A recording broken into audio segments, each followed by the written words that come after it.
আপনার দাবিটা কি? স্কুলের কাছে বাড়িগুলোতে চলুন, জলে ভর্তি, গন্ধ ছাড়ছে। আপনার নাম? আমার নাম মৌসুমী দাস। রাস্তায় টাকা নিয়ে হাই হাই বিল্ডিং গুলো করছে, রাস্তার কোনো ইনফ্রাস্ট্রাকচার নেই, নর্দমার কোনো কিছু নেই, খালি উনারা একটা উপভোক্তাদের থেকে টাকা নিয়ে ভূমিপতন করছে। কেন করবে? আমরা কি এলাকায় থাকবো? আমরা ভোট যখন দিয়ে আমাদের একটা ভোটের যখন ওনার দাম আছে, একটা ভোট না পেলে উনি হেরে যাবে। তাহলে আজকে কেন আমরা এত ভোট করবো? আমাদের ভোটের সময় যখন অত দরদ, আমাদের সময় এখন এসে বসে দেখুন। আপনার তার জন্য রাস্তায় কি হবে? আমরা ওদের সহ্য করে আজকে আমরা রাস্তায় এসে দাঁড়িয়েছি। আমাদের বাচ্চারা স্কুল যেতে পারছে না, পরীক্ষা দিতে যেতে পারছে না। আর তারা কি করবে?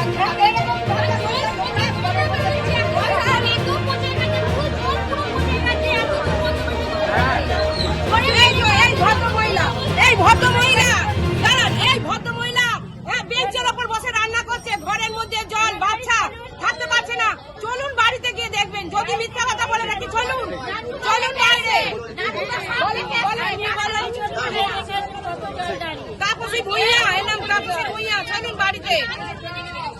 জানলা দরজা খুলতে পারছে না, ঘরের মধ্যে ঘরে ঘরে।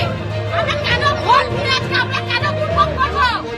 আমাদের ভোটের আমাদের শাসনের সুযোগ সুবিধা ওটাকে দিতে হবে। ভোটের বেলা হাত জোর করে ভোট চাইলে হবে না। ভোটের জন্য জনসাধারণের কাছে আসে, এই সময় আসতে হবে। নর্দমাগুলোতে ভর্তি নোংরা হয়ে পড়ে আছে। আমরা অনেক জানিয়েছি।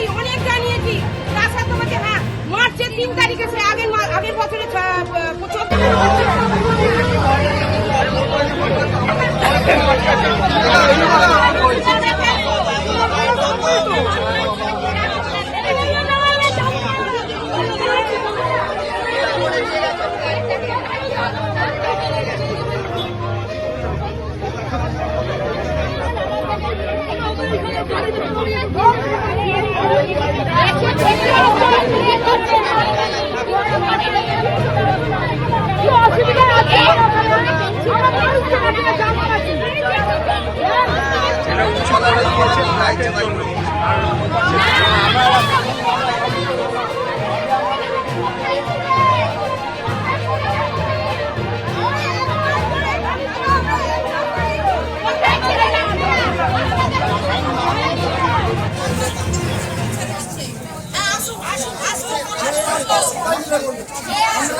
我